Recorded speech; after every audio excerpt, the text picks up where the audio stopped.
أعوذ بالله من الشيطان الرجيم.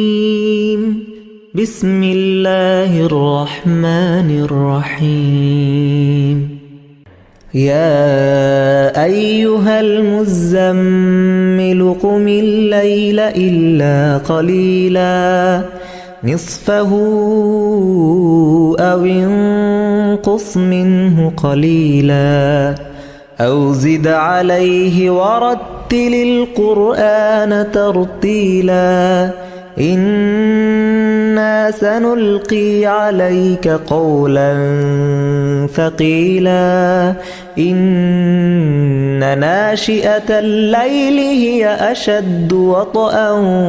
وأقوم قيلا إن لك في النهار سبحا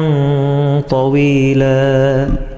واذكر اسم ربك وتبتل إليه تبتيلا رب المشرق والمغرب لا إله إلا هو فاتخذه وكيلا رب المشرق والمغرب لا إله إلا هو فاتخذه وكيلا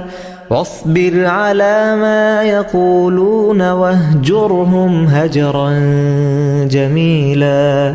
وذرني والمكذبين أولي النعمة ومهلهم قليلا إن لدينا أنكالا وجحيما وطعاما ذا غصة وعذابا أليما يوم ترجف الأرض والجبال وكانت الجبال كثيبا مهيلا إنا أرسلنا إليكم رسولا شاهدا عليكم كما أرسلنا إلى فرعون رسولا فعصى فرعون الرسول فأخذناه أخذا وبيلا فكيف تتقون إن كفرتم يوما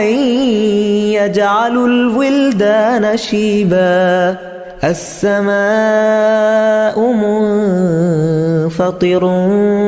به كان وعده مفعولا إن هذه تذكرة فمن شاء اتخذ إلى ربه سبيلا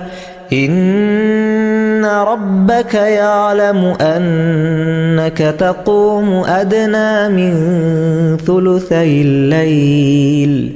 ثلثي الليل ونصفه وثلثه وطائفة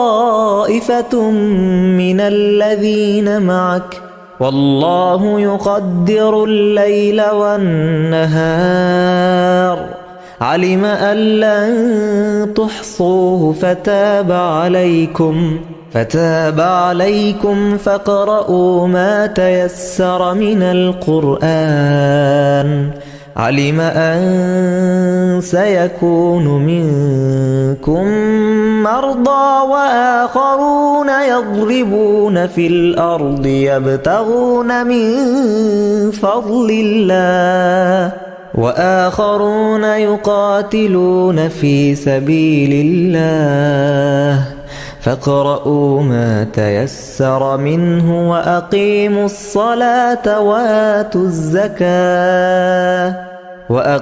الصلاة وآتوا الزكاة وأقرضوا الله قرضا حسنا